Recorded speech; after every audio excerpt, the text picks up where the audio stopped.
I didn't raise my voice, nor did I throw anything. I didn't even question her motives. I simply walked away. Perhaps it was that which unsettled her the most. My refusal to engage in confrontation she was expecting. By choosing silence over conflict, I seized control of the narrative. I didn't demand any explanations. Instead, I made it simple for her to be with the man she had already selected. The following morning, I filed for divorce, moved to a new city, and began anew.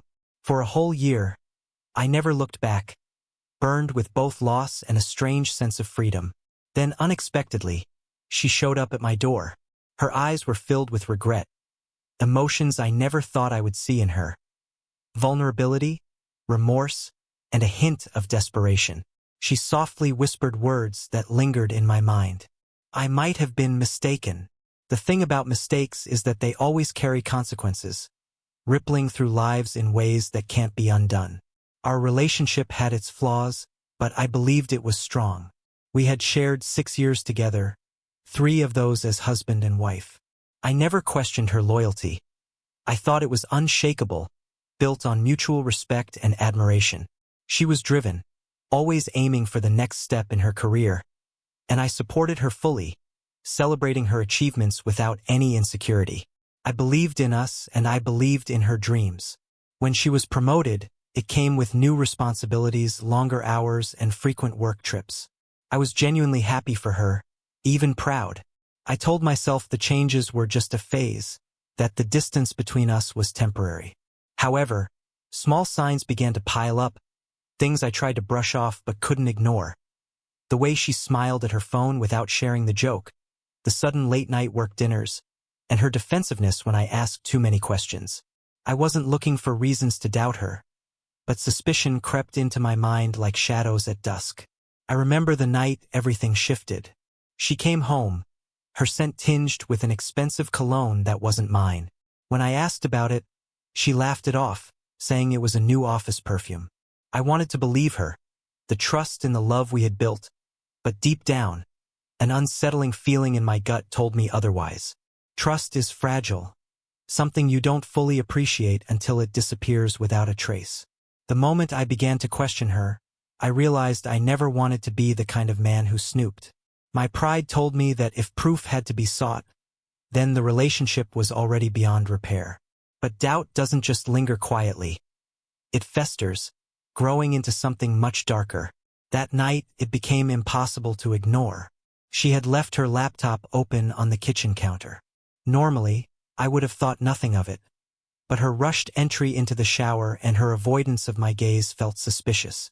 I tried to brush it off as overthinking, but when I opened her messages, I realized my doubts weren't unfounded. The conversation thread was from him, her boss. At first, the messages appeared innocent, even casual, but as I scrolled down, my discomfort grew. They exchanged inside jokes, late-night chats, and plans to meet. It was clear that their connection was never purely professional. She had been careful, deleting messages when needed, but not careful enough. Then I found a message from just a few nights ago. "I wish I was with you instead of going home." She sent that while I was sitting at the dinner table, waiting for her, convinced she was just working late.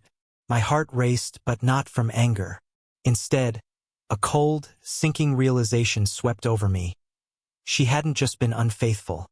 She had already moved on while I was still holding on to a belief in something that had already faded. I closed the laptop and stood up, my legs heavy with the weight of betrayal. There was no need to confront her or ask questions. The messages had already told me everything. She had made her decision, and now it was time for me to make mine. I packed only the essentials: clothes, my wallet, and keys. No wedding photos, no mementos, just what I needed to leave and never return.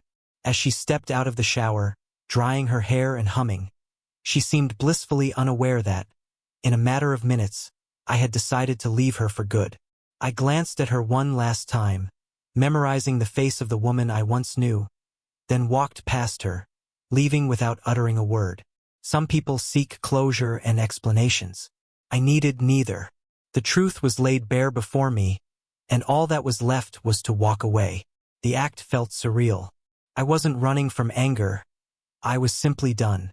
The weight of everything should have overwhelmed me, but instead, I felt like I was finally able to breathe after months of suffocating. That night, I checked into a hotel, sitting on the bed, staring at the wall, trying to process everything that had happened.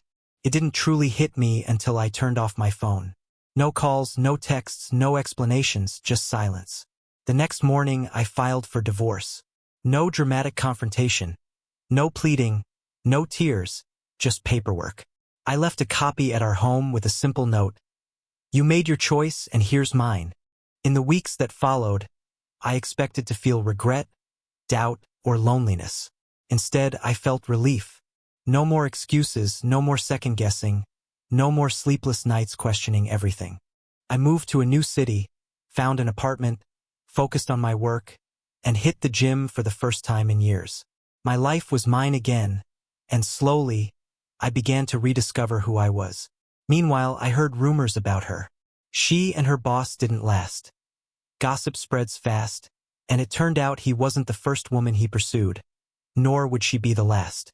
The life she thought was an upgrade hadn't unfolded the way she had imagined, and when everything fell apart, she sought out the man she had betrayed. But by then, I was no longer that man. A year passed. 1 year of silence, rebuilding, and moving forward. I hadn't thought about her in months, not in the way I once did. She had become almost a distant part of my past, a chapter in a book I no longer cared to reread. Then, one evening, as I was leaving my apartment, there she was, standing on the sidewalk, uncertain and nervous, as if unsure about her place there. For a moment, I questioned if I was imagining her. "Hey, I've been trying to find you," she said, her voice quiet, almost tentative. I stayed silent, watching her fidget, gripping the strap of her purse as though it was her only anchor. She looked different, not because time had altered her appearance, but because regret had worn her down. The confidence that once defined her was gone, replaced by the heavy burden of what she had lost. "I just wanted to talk," she said, her voice trembling. "I know I don't deserve that, but I needed to see you." I leaned against the doorframe, arms crossed, and allowed her to speak while the silence stretched between us, thick with words that remained unspoken. "I made a mistake," she confessed, her voice cracking with emotion. "I thought I knew what I wanted, but now I see I ruined everything. I live with that every day." Her words were raw, possibly even sincere, but honesty couldn't undo her actions. She wasn't here because of love. She was here because he didn't want her. "Why now?" I asked, my voice calm, betraying none of the turmoil that churned inside me. "Because your new life didn't work out," she said, flinching as if unable to deny the truth of her own statement. I just realized too late what I had. I nodded, more to myself than to her. "Yeah, you did." For a moment, I saw something in her eyes, an unspoken hope, as if she thought there was still a chance for us. But betrayal doesn't simply break trust. It extinguishes any remaining love. She had made her choice long ago, just as I had made mine. "Take care of yourself, Emily," I said, stepping back inside and closing the door behind me. I stood there for a moment, my hand resting on the doorknob, listening to the silence. No knocking, no desperate pleas, just the sound of footsteps fading into the night. And that was it. No dramatic scene, no last-minute begging for another chance. Just closure. Not because she granted it, but because I had already found it within myself. She didn't return because she loved me. She came back because she lost what she thought she had with someone else. Most people don't want to admit that. If her new life had worked out, she wouldn't have searched for me or stood at my door filled with regret. I wasn't her backup plan or her safety net. I wouldn't be the man she settled for when her first choice didn't measure up. I walked to my window and watched as she disappeared down the street, her shoulders slumped, her head bowed, burdened by the weight of her decisions. For the first time in a long while, I felt an unexpected sense of peace. People don't regret cheating. They regret getting caught, losing stability, and facing the consequences. They don't truly regret their choices made in the heat of the moment. She didn't come back because she missed me. She came back because she yearned for a version of herself that felt secure in my love, a version that no longer existed. That's why some mistakes can never be undone. As I close this chapter for good, I realize that the best form of revenge isn't in anger or success. It's showing that their absence hasn't made a difference in your life at all.